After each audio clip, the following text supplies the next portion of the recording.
is the intel agencies. Well, that's the shadow government, right? CIA. It's not the deep state. Look, it's not the education department. If I could chime in, so there's two types of deep state, right? There's the Department of Education deep state.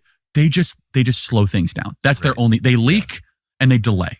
Right. That's it. That's the deep state of the Department of Labor. So you're getting some sort of executive order we don't like. We're going to leak it to the Washington Post. We're not going to do what you tell us to. We're just going to delay and we're going to last. Okay, fine. We can deal with leaking and delaying. The third of which, though, which the Department of Labor is not doing, they're not configuring their agency against the sovereign. No. Right? And they're probably not killing anyone. No, exactly. So the intel agencies in its inherited composition from Joe Biden and how it's been for the last 40 years, leaking and delaying, they're like, that's child's play, okay? We're going to go do dirty dossiers. We're going to spy. We're going to employ feds. We're going to use special agents, double agents. We're going to use Five Eyes. We're going to rely on our foreign partners to spy on Americans domestically because we can't do that, and they'll share the intelligence. And so a lot of focus kind of goes on, let's just say, the lazy slop of the people at the Department of Interior. Yeah. Okay, fine. We can clean that up. God bless the people that want to do that.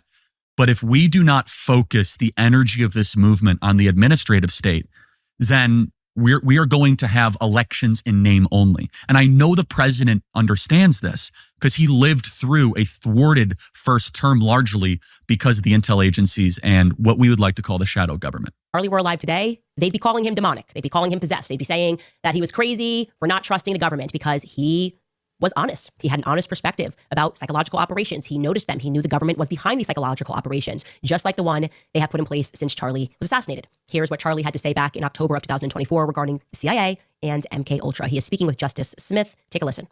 Do you think the MK Ultra project ever actually ended?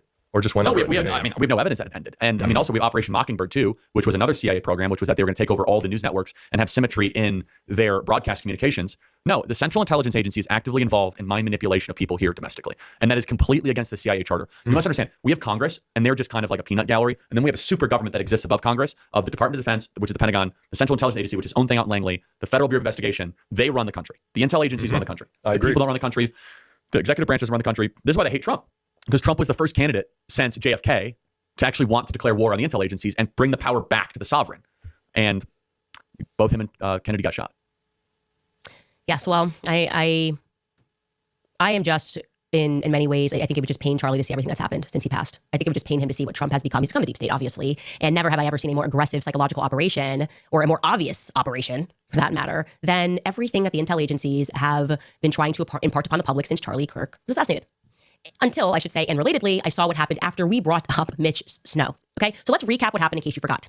I mentioned Fort Huachuca on my show, and apparently the world exploded and imploded at the exact same time. The story was pretty simple. I was contacted by someone claiming that he was very certain that he saw two people at Fort Huachuca in the days leading up to Charlie Kirk's assassination. Okay, he contacted me specifically about Brian Harpole and Erica Kirk. Now, I wasn't sure if I was going to have him on the show because he saw, to be clear, Erica Kirk on the 8th leaving the Candlewood Inn Hotel on the base on Fort Huachuca. She was with somebody who looked similar to Cabot Phillips. We're going to discuss him tomorrow. And then they were just leaving the hotel.